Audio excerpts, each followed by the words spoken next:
નમસ્કાર મારા વહાલા વિદ્યાર્થી મિત્રો, મેથ્સ એન્ડ ઇંગ્લિશ યુટ્યુબ ચેનલમાં આપ સૌનું હાર્દિક સ્વાગત છે. આના બાળકો, હજી સુધી તમે આપણી યુટ્યુબ ચેનલ મેથ્સ એન્ડ ઇંગ્લિશને સબસ્ક્રાઈબ ના કરી હોય તો જલ્દીથી સબસ્ક્રાઈબ કરો અને હા, વિડીયોને લાઈક કરવાનું ભૂલશો નહીં.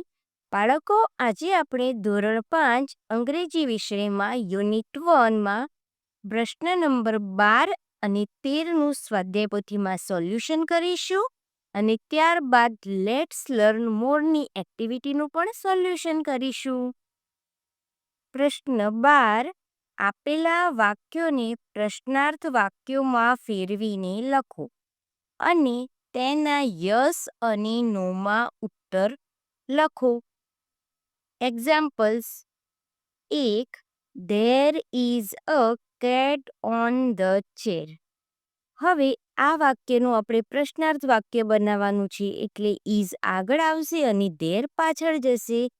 ત્યારબાદનું વાક્ય એમ જ બંધ બેસતું લખી દેવાનું અને પાછળ પ્રશ્નાર્થ ચિહ્ન. Is there a cat on the chair? હવે તેનું હકાર વાક્ય બનાવવાનું, એટલે કે યસથી યસ ધેર ઇઝ અને નોથી નો ધેર ઇઝન્ટ અથવા ઇઝ નોટ પણ લખી શકીએ. યસથી હકાર વાક્ય બનાવો ત્યારે ધેર ઇઝ લખવાનું અને નોથી બનાવો ત્યારે એની પાછળ નોટ લગાડવાનું. એ જ રીતે ઉદાહરણ નંબર 2 જોઈએ. There are apples in the basket. હવે પ્રશ્નાર્થ વાક્ય બનાવતી વખતે આર આગળ આવશે અને ધેર પાછળ જશે. Are there apples in the basket? Yes there are. અહીં આર છે તો there are. No there aren't અથવા ધેર આર નોટ. હવે આગળ પ્રશ્ન સોલ્વ કરીએ. Number 1. There are 3 girls on the stage. પ્રશ્નાર્થ વાક્ય બનાવીએ. Are there 3 girls on the stage? Yes there are. No there aren't. Number 2.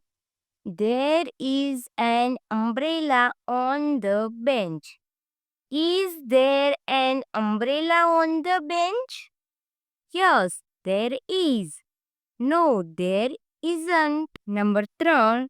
There is a cow under the tree. હવે પ્રશ્નાર્થ વાક્ય બનાવીએ. Is there a cow under the tree? Yes, there is. No, there isn't. Number 4. There are 5 tomatoes in the bag. પ્રશ્નાર્થ વાક્ય. Are there 5 tomatoes in the bag? Yes, there are. No, there aren't. Number 5. There is an orange in the dish. Is there an orange in the dish? Yes, there is. No, there isn't. Number 6. There are fruits in the shop. પ્રશ્નાર્થ વાક્ય. Are there fruits in the shop? Yes, there are. No, there aren't. Number 7. There are mangoes in the box. પ્રશ્નાર્થ વાક્ય. Are there mangoes in the box? Yes, there are. No, there aren't. Number 8. There is a calendar on the wall. Is there a calendar on the wall? Yes, there is. No, there isn't. વિદ્યાર્થી મિત્રો, આ પ્રશ્નમાં તમારે માત્ર is કે આરને આગળ લખવાનું, ત્યારબાદ ધેર પાછળ લઈ જવાનું અને વાક્યના અંતે પ્રશ્નાર્થ ચિહ્ન મૂકવાનું ભૂલવાનું નહીં, એટલે તમારું પ્રશ્નાર્થ વાક્ય બની જશે. ત્યારબાદ યસ અને નોથી જવાબ આપવાનો છે.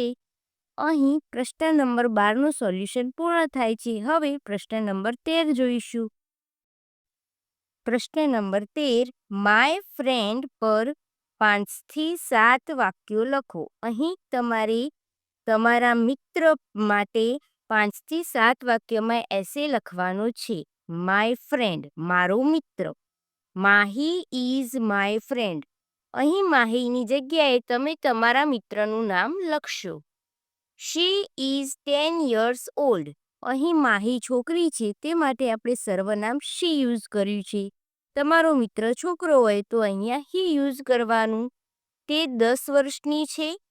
She is my classmate. તે તમારા જ વર્ગની વિદ્યાર્થી હોવાથી અહીં she is my classmate. Her favourite subject is maths. તેનો પ્રિય વિષય ગણિત છે. અહીં છોકરો હોય તો હરની જગ્યાએ આપણે હીઝ વાપરીશું. She is very hard working. તે ખૂબ જ મહેનતુ છે. She always speaks truth. તે હંમેશા સાચું બોલે છે. I love her very much. હું તેને ખૂબ જ પ્રેમ કરું છું. અહીં પ્રશ્ન નંબર 13 પણ પૂર્ણ થાય છે. ત્યારબાદ હવે let's learn Morni activity solve કરીશું. પ્રશ્ન 1. તમારા વર્ગમાંની વસ્તુઓની યાદી કરો અને આપેલા કોષ્ટકમાં યોગ્ય કોલમમાં લખો.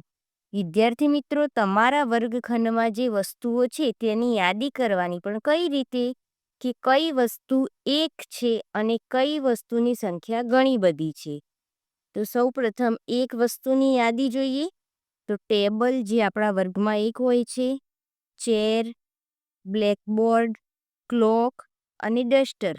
આ દરેક વસ્તુ આપણા વર્ગખંડમાં એક એક હોય છે. જ્યારે બેન્ચીસ જે ઘણી બધી સંખ્યામાં હોય છે, books, chalks, charts and bags, આ બધી જ વસ્તુ મેની એટલે કે ઘણી બધી હોય છે. પ્રશ્ન 2. તમને ક્યારે આનંદ થાય છે અથવા તમે ક્યારે ખુશ થાઓ છો તે વિશે 3 વાક્યો લખો. અહીં તમને જ્યારે આનંદ થાય અથવા જ્યારે તમે ખુશી મહેસૂસ કરો તે લખવાનું છે. Number 1. I feel happy when I am play with my friends. જ્યારે હું મારા મિત્રો સાથે રમું છું ત્યારે હું ખુશ થાઉં છું. Number 2. I feel happy when my parents give gift to me. જ્યારે મારા માતા પિતા મને ગિફ્ટ આપે છે ત્યારે હું ખૂબ જ ખુશ થાઉં છું. Number 3. I feel happy when I get the prize in the school. જ્યારે મને શાળામાંથી પ્રાઇઝ મળે છે ત્યારે હું ખુશ થાઉં છું. વિદ્યાર્થી મિત્રો, અહીં યુનિટ 1નું સ્વાધ્યાય પોથીનું સોલ્યુશન પૂર્ણ થાય છે. વિડીયો ગમ્યો હોય તો લાઈક કરો, તમારા મિત્રો સુધી શેર કરો. આપણી YouTube channel maths and English સાથે જોડાયેલા રહો. ધન્યવાદ.